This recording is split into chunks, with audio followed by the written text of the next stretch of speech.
Well, hello, everybody, and welcome back to another episode of Adult Child of Dysfunction. Today, we have with us Kira Shishkin. He is the CEO of Informed Now, the number one news by SMS service in America.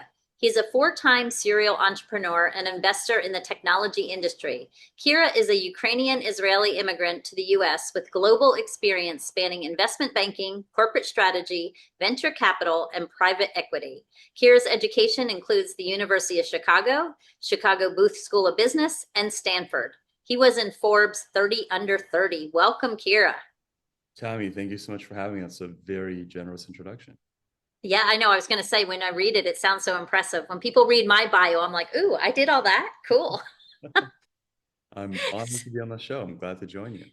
Well, thank you so much. So it doesn't sound, I mean, you see all this, you obviously, if people are looking at you, I don't know if this is, if you're watching this or you're hearing this, but you look very young. So talk about the Forbes 30 Under 30. I'm just going to ask about that because it struck an interest with me. Yeah, totally. I mean, I feel like it's worth starting from the beginning and kind of like tracing my whole life journey. But yeah, I do look young and I feel young and I put a lot of effort into being young. I think it's very much a mindset. Um, but leading up to the Forbes 30 under 30, which was I feel like that was 2019.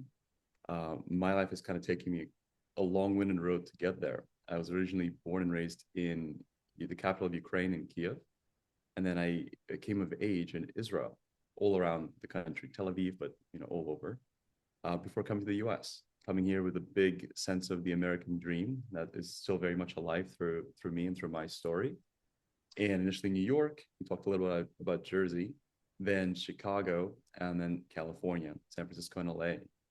And through that journey, I've built four different projects, four different companies, and they've all kind of been different ways at trying to make the world better, trying to make the world more resilient. And now the project that I'm on is called Informed Now. But that's kind of the bird's eye view as to my whole life journey and leading up to the audit that you mentioned. Um, where do we jump from here? Yeah, no, I was just curious because I was like, that's amazing. And not many people can have that. And also, you mentioned you had some disability going on, you had some relocation, some displacement. You went through life as so many of us do, lifing, and you didn't let it get you down. So that was, I think, what intrigued me to have you on the show, first of all, because so many people have things happen to them or go through something rough and they just give up. Totally. I mean, And I think, if there's any message from my life story that I try to share with other people and also live out, continue to live out fully is that everything has the power to make you stronger if you let it. And there was definitely a stretch in my life, when I was a young kid, I think I was about 12 years old, where I confronted a really large shift in kind of, the hands of fate. When I was 12, my mother, my sister, and myself, we were victims to a car accident that completely changed the course of our lives. And coming out from that, I was in a coma for a long time. I was also very uncertain if I would even ever wake up. And when I did wake up, I had to essentially start life from scratch because I had a general amnesia over kind of the course of my life. I couldn't walk, I couldn't communicate, I couldn't speak. And there were many months and eventually years of recovery where my recovery wasn't really certain, something I had to kind of fight for every single day.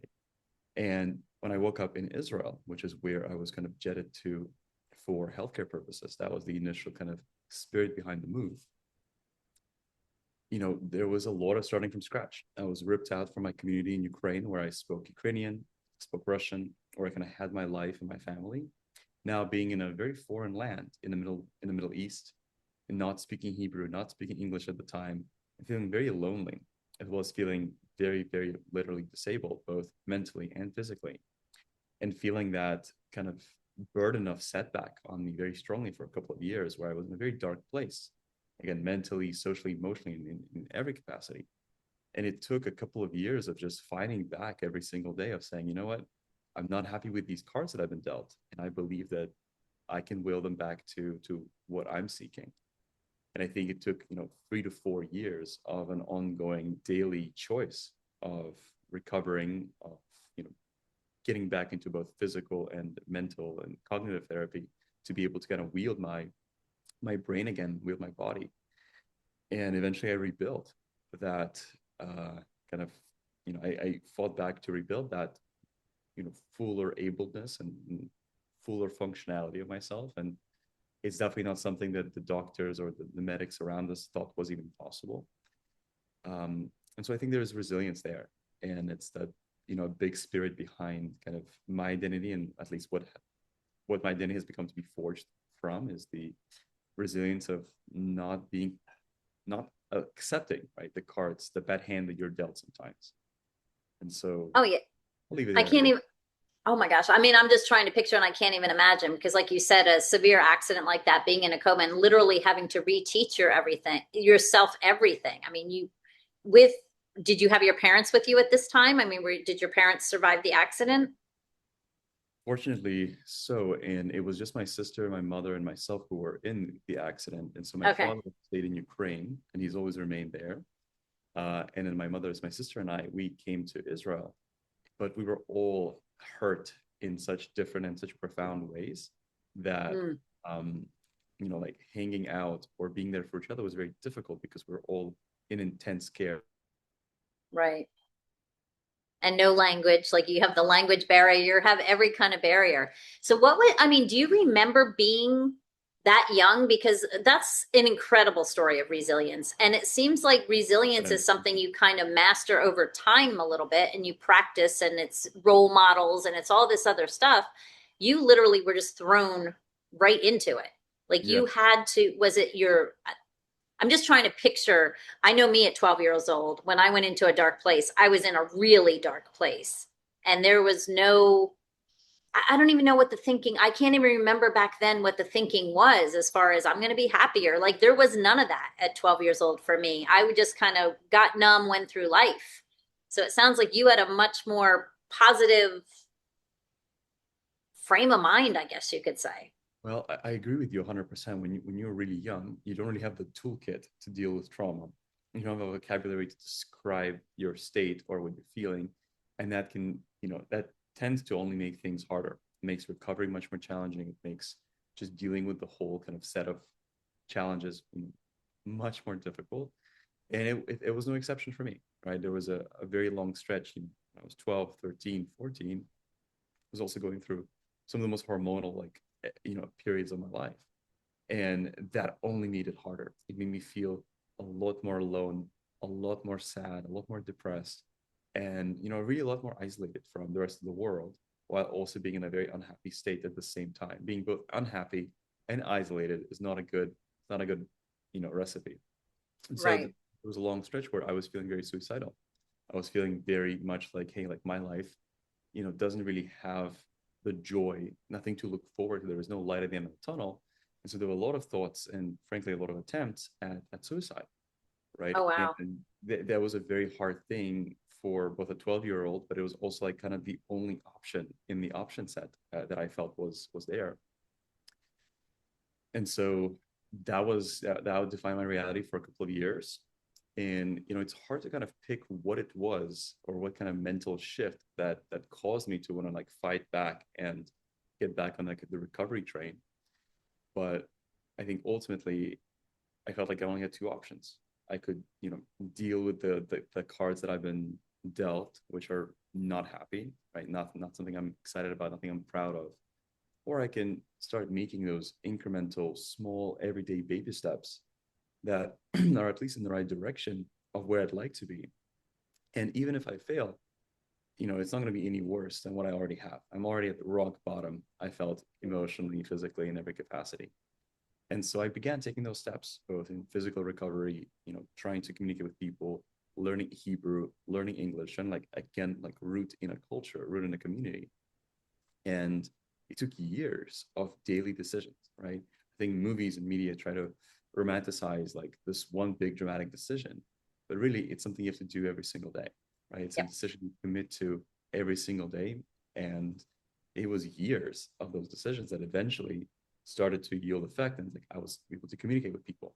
I was able to like wield my brain. I was able to like think more clearly because part Right. of my trauma, it was a brain injury. my skull essentially collapsed and floated onto itself. And so it was a lot of unpredictable brain injury that like even our modern neurosurgery like doesn't know that much about. Like we surprisingly don't know as much about the brain as we would like. Um, Right. a lot of the challenge is I couldn't really wield my focus. I couldn't wield my attention. I couldn't remember anything. And I couldn't really like think clearly. So you can call it brain fog mixed with no short-term memory, and definitely no long-term memory, along with, a very accentuated ADHD or just like attention deficit disorder that altogether came into this hodgepodge, making it impossible for me to learn, remember things, and frankly, just to like think for myself. It became really, really difficult. And so that was years of that experience, which, as I was telling you earlier offline about the Informed Now project, is very much almost like a harkening back to that state of never wanting to experience that level of disorientation ever again. Right. And I don't know at the level that you're experiencing it. I can only imagine. Like I I can't even put myself up. Did I lose you? I can't even put myself there. I guess you'll come back. You'll come back to me. But I am going to just tell the story just in case you're here, because I can't see if you're here or not. But I had a stroke a year ago. And I literally told my husband that I came out of the stroke, I got the medicine and everything. But I told him I have 100%. Oh, you're back. So did you hear what I was saying? Yeah. I'm with you. I'm just trying to close this window and it's giving me a hard time. Okay. No, so I was saying I had a stroke a year ago January, so about a year and a half ago. And I told my husband, I said, I have 100% now compassion and empathy for Mm. people that can't get their attention, like cannot hold attention and can't have that thought. Cause I told him, I said, I literally went from no ADHD, no brain fog. I mean, I did have some because that's part of trauma. That's part of just that overwhelm little, but after the stroke, it was literally like I would be talking to you and there'd be 19 different conversations coming in my head. And I can remember kept saying, I kept like, I got to learn how to focus my attention. But when you have a brain injury, it's not like you don't want to do it. It's you want to do it, but it just doesn't happen. But you talk about attention as a superpower. So talk a little bit about that. Absolutely. I mean, I feel like it's only discovered in absence, right? I think we take our attention for granted, even if we have some semblance of attention deficit or hyperactivity. And so to me, it's like in those moments, in those years where I couldn't wield my attention, I realized that everything in my life was sort of predicated on being able to focus, right? Like whatever Mhm. superpower a person may have, whether that's emotional, social, some kind of cognitive, whether they're a math wizard or they are really good with people. None of that is possible if you are unable to pay attention, or if your Right. attention is being sort of taken up by some other process, some other force. It sort of disables you in a very profound way that I think is probably the most important ability, right? To me, it's like the superpowers, they're all different from us. You may have certain superpowers as Tammy, I may have others as Kira, but attention is the universal way that we unlock that, right? We can only unleash our superpowers in a place where we are focusing, we're in a place of paying attention. And when I didn't have that for multiple years, I felt really muted in like every faculty of my life. So coming out of that, like I have this whole philosophy around attention is like the most important and the primary kind of force of self-realization, accomplishment, or just anyway, any type of growth for yourself. And so I've become obsessed with it. I've become completely obsessed with the idea of attention and how do you safeguard that and how do you honor that and how do you wield that in as good a way as possible. And so over time that's developed into a couple of business projects and ventures that are externalizing that philosophy to other people. And we don't have to get into this too much, but like the current mission that I'm on with Informed Now is very much geared around giving people the power of attention back in a very specific niche in the world of news media. But I also think Okay. that's attention is most under attack. And so a lot of what I do today is very purpose aligned to kind of my own personal journey around the loss and regaining of attention, realizing how freaking important that is. Yeah, absolutely. And we have, people that grew up, like I said, in that kind of, if you're trying to break free from the dysfunctional, the cycles and all the stuff that goes along with that, you have to start reclaiming and you have to start learning the skill of attention. I mean, how does that fit in when you came from maybe those dysfunctional, looking from my perspective, or looking from people that went through trauma, and it might not be a brain injury, but it might be other trauma that has really taken away your ability to pay attention. What would you say to people as far as the importance of reclaiming that? I mean, I think it's the most important thing. And I think beyond just, healing back, if it is a capacity that was somehow muted by an accident, a trauma response, or some kind of event in your life that has caused your attention to become more fractured, or become more sensitive, or become more, hyper or deficit, right? As the ADHD diagnosis would put it.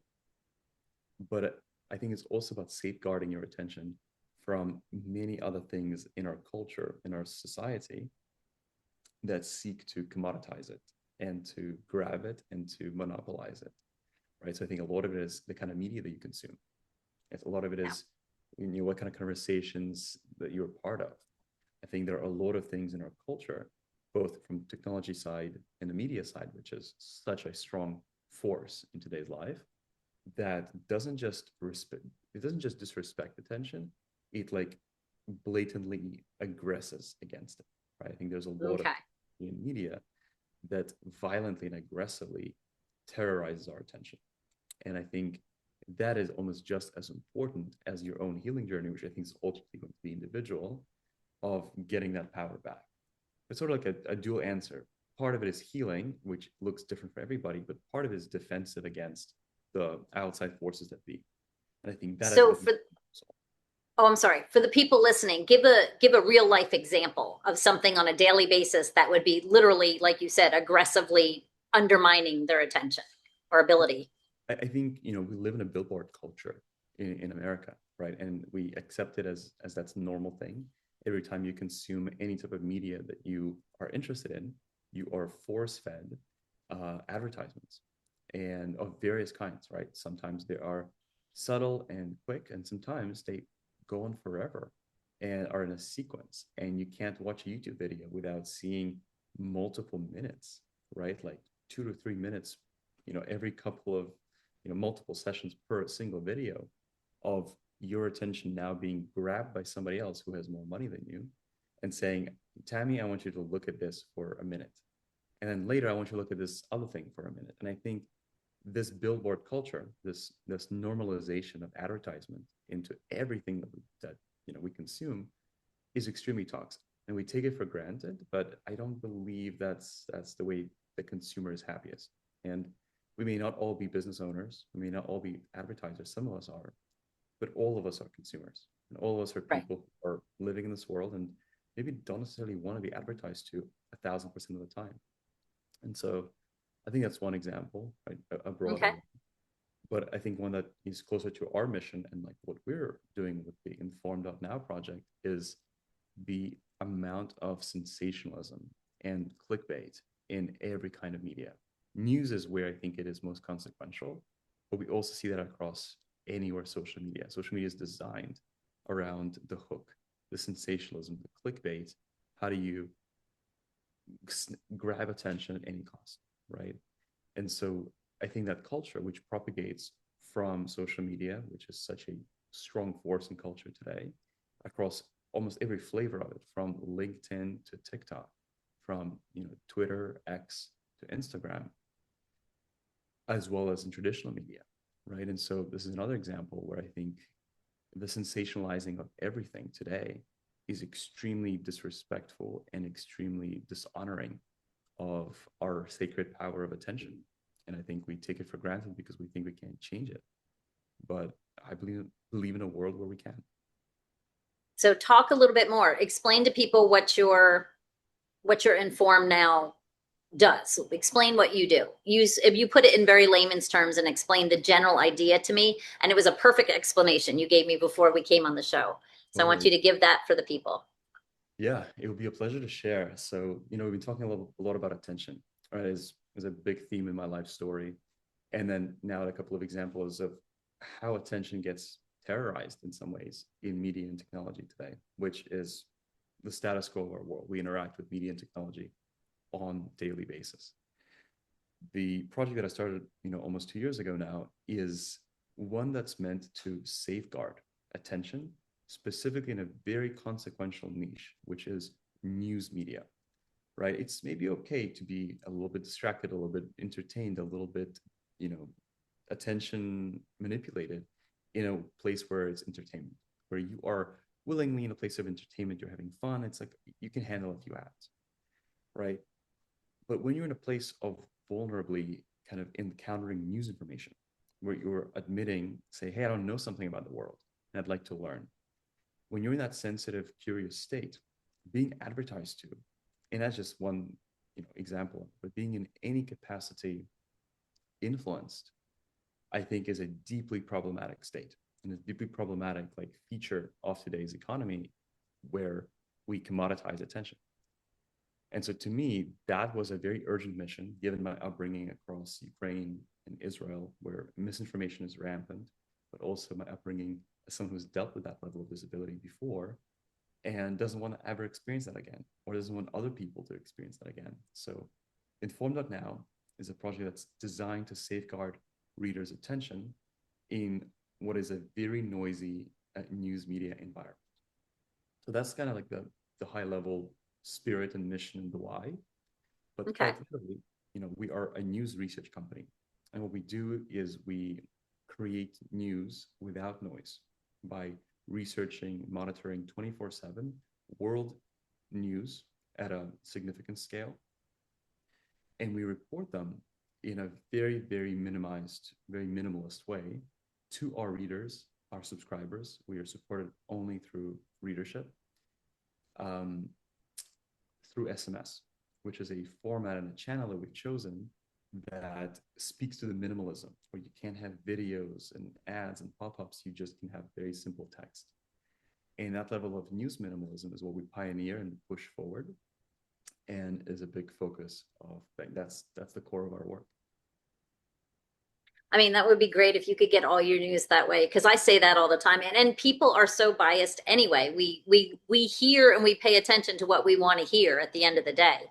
So it's like if you could just have it delivered to you with facts and no facial tones, no, raising of the eyebrows, because that's how I feel like you can look at something and if you literally turn off the volume, watch their face, and then you turn the volume back on, they're not even saying the same thing. It's like there's so many, I don't know how to describe it really, but I feel like social media is the worst. And like you said, the news is the worst. But I have people go, oh, I wouldn't believe that. It's on this station and I wouldn't believe that. You don't even know anymore what is factual. You just don't. I mean, I don't feel like you do. And a lot of people, like you said, it's the headlines. So people will read the headlines and then not read the rest, right? Do you find people do that? Because I used to be guilty of it until I realized, wait a minute, the headline is to grab your attention. And then if you literally read all the way down to the end, it says nothing about what the headline is, and it completely flips the whole story, as a matter of fact. But I just love that, because I think, oh my gosh, especially younger kids are so impressionable, and just give people the facts and let them do with what they want to do with that information. That's my theory. And that's exactly the spirit of our project. Is we hope to empower critical thinking, independent thinking, and we give people the ingredients to make up their own mind, but we let them do just that instead of suggesting or imposing how they should feel about this thing or that thing. And everything you shared really resonates, because that's the journey that we're on, is how can we make news reading a worthwhile experience, and in a way that enables or empowers independent thought instead of threatens it. So do you just have people researching all the time, and you're literally like taking actual video footage? Because like I don't get into politics, because I don't have that discussion with people ever, because I just think it's a no-win discussion. You know what I mean? It's like to me, but if I could actually take the words that were actually said and interpret them like I want to say or like I want to versus flipping everything around. Like, is that the kind of thing? Like, you take actual footage, put actual words instead of the subjective side of it where you put undertone and you put intention and all that other stuff into it? Is that kind of what I'm hearing? Our secret sauce is actually really obvious, and we look at primary sources. And that is the forgotten art in news media today, which is primary sources are sometimes consulted, sometimes not. And almost always they are obscured, right? So the reader never actually has access to the primary source, which is not Okay. hard to do for the news company, but they decide not to, right? Intentionally decide to obscure the source. And when there's talks about inflation, unemployment, these numbers come from a very specific source. They come from the Bureau of Economic Analysis, from Census Bureau, from the Federal Reserve. These are known places. But instead of citing that and even offering a link to for the reader to go and check that out for themselves, sources obscure that. And they create, again, the storytelling element Right. around the news, which we think is unnecessary, right? Like, I think the news storytelling is a very bloated and a very, unneeded part of the culture today, where we have too much storytelling, too much commentary, too much opinion in the news, Mm-hmm. where what I think we need more of is news themselves, right? The factual bullet points of what happened, where did it happen, when did it happen, what is the immediate context surrounding the event, but no more. The rest is up to the reader to make up their mind. And so, Well, yeah, I love that. So, what is your audience, like age group, would you say? we are very proud to have a very broad spectrum of ideologies, ages, geographies, and any ideological scale that you can think of, political, ethical, moral. Um, we have a really broad gambit of users, and that's very consistent with our project, which is to create information infrastructure so people can feel empowered to think for themselves and not have their attention terrorized. But it's Mhm. not political. It is not biased. We're not just serving Democrats or Republicans or young radicals or old conservatives. Doesn't. It's not about that, right? It's Right. about giving people the factual backbone to think for themselves. But one of the cool things about our work is that we have radical people on the right, radical people on the left. We have rich young people. We have poor old people. We have people in urban areas in the US. We have people in extremely rural areas in the US. And so all of them can come to the same kind of, watering hole, the same, well, and drink from it without feeling attacked, without feeling influenced. That's kind of our whole mission. So to get more specific to your question, we have kind of three archetypes that are most represented in our user base today. And one is the no BS Gen Z, so a younger person who is maybe just finishing school and maybe just entering her career. And as she does that, she does not want to read legacy, like what she considers to be toxic legacy news media. We want to be that source for her, that creates a way to read news without any of the BS. And a lot of young people today have a really high BS filter. Right? They do Yeah. not want to be manipulated. They do not want to be and they can see through it in the way that I think some older generations cannot. And so that's the first kind of archetype, the no BS Gen Z. I think the second is a frustrated millennial. So a person has already read a bunch of news in their life and they're like, this is so bad. And this cannot go on.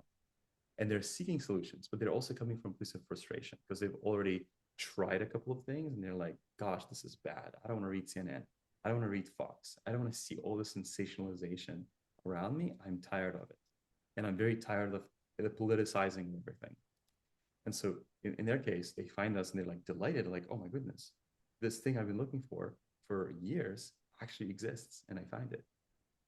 And the third is what we call the enlightened boomer.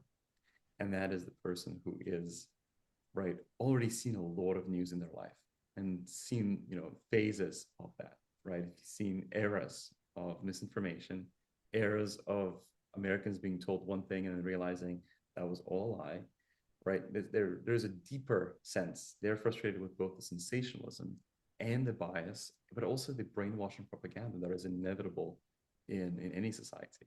And so they're looking through all those levels of frustration and they're seeking a source. They almost can't believe that it exists. So we call them the enlightened boomer. And so these are kind of like our three slightly comical, very like age-based cohorts. And you wish you could get it to all of them, because it's like so many people are so already brainwashed by the time they get out of school. Like they're so it's so crazy to me. And I don't want, again, I don't go either. I don't talk about either side, but it's a mission. It's a huge movement and a mission on your part to get people to understand that facts are facts, and all the stories. I mean, everything. What are the old story? I mean, I'm a coach and I'm a speaker, and that's what they tell me is stories sell. Tell the stories, get them hooked in, like be emotional. And then it's my opinion, my thinking. It's not like the actual facts. It's, you're listening to me. If you like me, you're going to believe what I say. If you don't, you're not. But I absolutely love that. So kind of going back, so thank you for explaining that. Thank you explaining the platform. So guys, if you didn't hear that, go back to the beginning of the episode or the middle where he talked about exactly what his platform is and how it's delivered. It's delivered SMS, simple. You open up your phone, it's facts. It's not going to have emojis and smiley faces and, trying to steer you one way or the other with sad. It's none of that. It's facts. And that's what we need in this world. And you can hold your attention on that. But if you're watching social media or you're watching the news and you got 19 other people coming in saying other stuff, that's where you lose your attention, because you have so much competition for that one concept. And if you're struggling with attention anyway, having 15 different versions of the same story is not going to help. So what would you suggest for people that do struggle with attention? I'm kind of going back to that now to kind of wrap it up. But if somebody is struggling with that and they are being hijacked or sabotaged or whatever you want to say, and they're having trouble holding their attention, holding their focus, concentrating on one thing, do you have any little small tips or tricks that you might have used? Yeah, I mean, we talk a lot about this one. It's kind of obvious in some ways, but I think it's worth verbalizing. Something I call the attention audit. And it's something that, we go through the motions in our life, kind of just not thinking very often around some really consequential design choices in our life. And so the attention audit is this exercise of just sitting down once and writing out where are all the places throughout the day where your attention goes, right? Where you are focusing and like what is consuming your attention during different parts of the day. Maybe it's not an exercise you just do one day, maybe do it, over the course of a week. But writing out those places, right? And realizing that, hey, like I'm spending a little bit too much time on Instagram, right? Like I didn't realize until I wrote it out that I'm spending hours like consuming social media. Or I didn't realize that, hey, every time I intend to read news for just a few minutes, I wind up reading them for an hour, right? So having that like log, and it doesn't have to be an ongoing exercise because it can be exhausting, but sitting down and doing this attention audit, or where does my attention go, I think can be a powerful start to, what you measure, you optimize. It could be a powerful start to optimizing more for safeguarding and honoring your own attention. So the attention audit is one thing. Maybe I'll leave it here. Yeah, no, I was going to say that. Stop right there. That's an amazing tip, because you don't know, like we get lost in it. I actually just did a live the other day talking about the phone addiction and how it's literally just a form of dissociation. When you're scrolling and doing that doom scrolling, or you get nervous, or you don't want to have a conversation, you pick up that phone and you're going like this and your mind is going a million miles away, but you're not really being intentional about anything. And that's one of the things when you do this audit and you look at where is my attention going and where is it leaving me and where is it scattered all over the place, you can start, I feel like you would be able to start being a little more intentional. Yeah. Like I am very intentional. I do go on TikTok. I do go on Instagram. I go on TikTok to do lives to reach my audience. So I spend very little time scrolling. if I catch myself for 5 minutes, I'm like, okay, Tammy, focus. Literally focus, get back to what I'm doing, and just catching those patterns, because I bet you every single person out there, and correct me if I'm wrong, would be absolutely amazed at how much time they spend unintentionally just meandering through their mind. Yeah. And that's probably a strange way to put it, but No, I mean, it just, we don't hold our attention, and things consume us, and not always the positive things. So it's the same thing. That's why I think I like this platform that you have. Like, I tell people, if you want to stop what's coming to your TikTok, stop searching bad stuff. Just, you want to stop negativity, stop putting in negative questions, start putting in positive questions, and positive stuff will come to you.